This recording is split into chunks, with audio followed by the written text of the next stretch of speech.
ಇನ್ನು ಅಶ್ವಿನಿ ಗೌಡ ಬಗ್ಗೆ ಬಂದಿರೋಂಥ ಅತಿ ದೊಡ್ಡ ಆಘಾತಕಾರಿ ಸುದ್ದಿ ಅಂತ ಹೇಳ್ಬೋದು. ಹೌದು, ಅಶ್ವಿನಿ ಗೌಡ ಬಗ್ಗೆ ಬಂದಿರೋಂಥ ಅತಿ ದೊಡ್ಡ ನೋವಿನ ಸುದ್ದಿ ಇದು. ಇನ್ನು ಕನ್ನಡ ಚಿತ್ರರಂಗದಲ್ಲಿ ಯಾವುದೇ ಅಂತ ರೀತಿಯಲ್ಲಿ ಛಾಪನ್ನು ಮೂಡಿಸಿ ಹೆಸರು ಮಾಡಿರೋಂಥ ಅತಿ ದೊಡ್ಡ ಕಲಾವಿದ ಅಶ್ವಿನಿ ಗೌಡ ಅಂತಲೇ ಕೂಡ ಹೇಳ್ಬೋದು. ಇಂಥ ಅಶ್ವಿನಿ ಗೌಡರ ಬಗ್ಗೆ ಬಂದಿರೋಂಥ ಅತಿ ದೊಡ್ಡ ಸುದ್ದಿ ಕೂಡ ಇದು.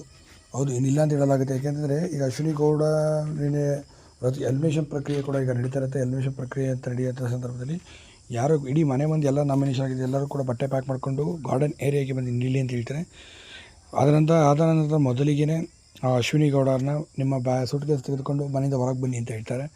ಏನು ಸುಟ್ಕೇಸನ್ನು ತೆಗೆದುಕೊಂಡು ಯಾವುದೇ ರಿಯಾಕ್ಟ್ ಕೂಡ ಮಾಡಿದರೆ ಅಶ್ವಿನಿ ಗೌಡರ ಮನೆಯಿಂದ ಹೊರಗೆ ಬರ್ತಿದ್ದಂಗೆ ರಕ್ಷಿತಾ ಅಲ್ಲೇ ನಿಂತ್ಕೊಂಡು ಫುಲ್ ಖುಷಿ ಪಡ್ತಾಳೆ. ಅವಳನ್ನೇ ತಾನೇ ಹೇಳಿರ್ತಾಳೆ, ನೀನು ಮನೆಗೆ ಕಳಿಸಿ ನಾನು ಮನೆಗೆ ಹೋಗೋದು ಅಂತ ಚಾಲೆಂಜ್ ಕೂಡ ಮಾಡಿರ್ತಾಳೆ ರಕ್ಷಿತಾ. ಈ ಮೂಲಕ ಅಶ್ವಿನಿ ಗೌಡನ ಮನೆಯಿಂದ ಹೊರಗೆ ಹೋಗ್ತಾರೆ. ಅಶ್ವಿನಿ ಗೌಡ ಮನೆಯಿಂದ ಹೊರಗೆ ಹೋಗ್ತಿದ್ದಂಗೆ ಫುಲ್ಲು ಸಂತೋಷಪಟ್ಟು ಆಗ ಗಿಲ್ಲಿ ತಲೆ ಹೇಳ್ತಾನೆ, ನಾನು ಹೇಳಿಲ್ವಾ ನಾನು ಹೋದ್ಮೇಲೆ ಇವಳು ಹೋದ್ಮೇಲೆ ನಾನು ಹೋಗೋದು ಅಂತ, ನೋಡೋ ಕೊನೆಗೆ ನಾನು ಹೇಳಿದ್ದೇನೆ ಮಾಡಿದೆ ಅಂತ ಹೇಳಿ ರಕ್ಷಿತಾ ಫುಲ್ ಖುಷಿ ಪಡ್ತಿದ್ದಾಳೆ. ನೋಡ್ಬೇಕು.